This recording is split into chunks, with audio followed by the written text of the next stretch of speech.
Usa ka mayng gabi, mga angkol ug mga auntie. Tuguti na sab ninyo ng mga yan at sabtag katahuran karong oras ha. Unang-una, gusto ko muna kitang kumustahin ang iyong araw ng Miyerkules. Miyerkules ng gabi ngayon. Kumustang lagay natin? Mabuti ba o gibuti-buti? Sana naman mabuti naman ang lagay mo, angkol o ganti. At syempre sa gabing ito, gusto ko lang pag-usapan ng isang bagay na mahalaga para sa atin. Ang kahalagahan ng pagiging mapagpasalamat na klaseng tao. In the sense of being grateful yan, mga kabisyo.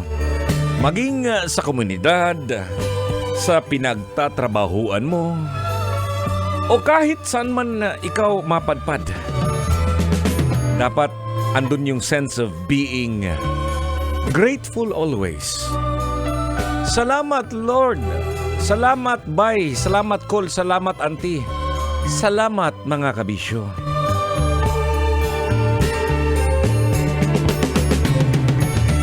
Ito nga ang isang example, no? Isang halimbawa na tayo'y magiging grateful. Oo, thankful. Example lang. Sa mga pagkain na hinahanda ng ating asawa tuwing almusal. Diba? Di lang siguro hotdog at saka itlog, no? Oo. Pero, awan mo, alam mo, Col, mapahumba bayan o buwad. Ginamos man ang inyong suwa. Inyong sula karon. Andam og tagana pa kitang magpasalamat sa gitason. Kaya doon na tayo maom-om. Maunay importante na akay makaon. Kailangan natin ang ugali ng pagiging mapagpasalamat sa bawat mabuting bagay na dumarating sa atin. At siyempre, ikaw, ako, at patuloy tayo na magpasalamat. Hindi dahil nga, maliit lang ito. Kani ito lang, kini lang toy. Pasalamat mo tagihapon. Dapat lang. At dahil lahat ng bagay ay nag-ambag sa iyong pagsulong, abay dapat mong isama ang lahat ng bagay sa iyong pasasalamat. Di lang siguro, Col, no?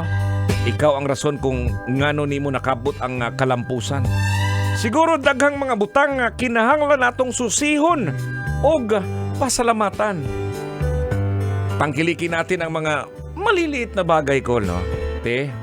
Dahil balang araw maaari kang magbalik tanaw at mapagtanto na sila ang malalaking bagay na dumating sa buhay mo. Kagaya na lang sa akin, no? Ito, gusto ko lang magpasalamat din sa mga boss po ng MBC. Sa boss po ng Yes Saka Love. Kagaya kong nung bago pa lang ako sa Metro Manila, no? Isang probinsyanong Bisaya nga gayaw-yaw dari sa radyo. Daming mga Tagalog nagsasabi, hindi pala dami, isa lang pala.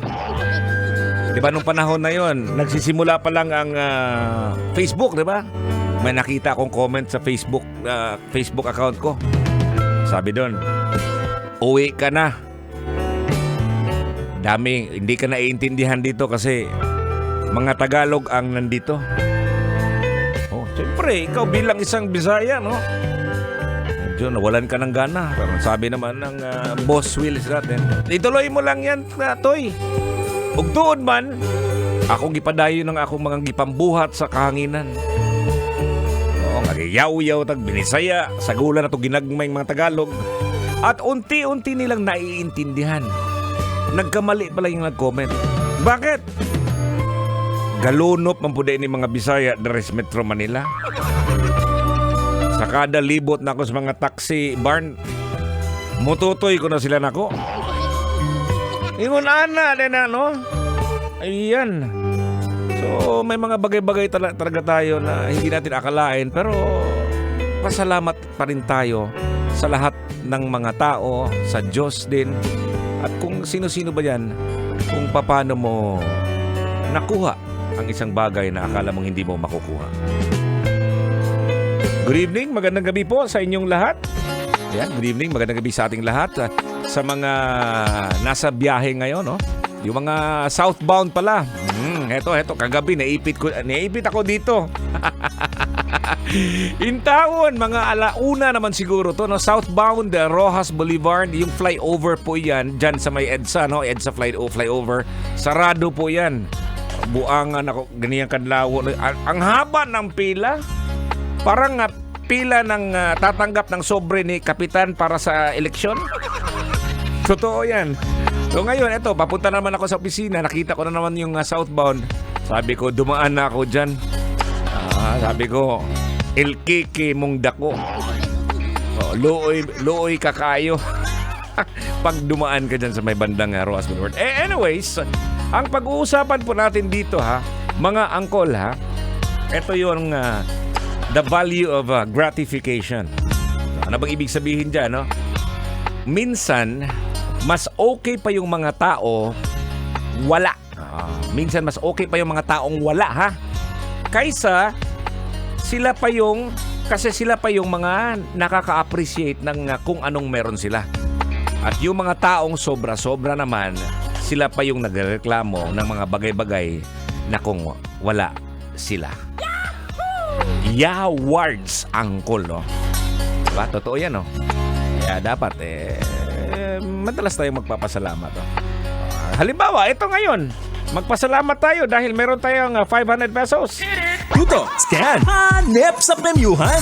Tuto, scan, saya ng samahan sa Love Radio Fan Scan. The Super Scan for Super Fan. Ito na mga kabisyo, ito na po ang ating fan scan. Ang ating katanungan ay, ano ang tinatawag sa culinary capital ng Pilipinas? Letter A, Tondo. Letter B, Baguio. Letter C, Pangasinan. Letter D, Pampanga. I-scan nyo na ang ating QR code para may chance kang manalo ng 500 pesos at i-announce natin yan maya-mayang mga alas 11 pasado. Love Radio Fan Scan! Fan Scan! Fan Scan! Back to the music muna tayo mga kabisyo, no? Just to remind us na the greatest love of all pa rin. Siyempre, kasama nyo pa rin si Totoy Bato. This is our program till 12 midnight. Good evening.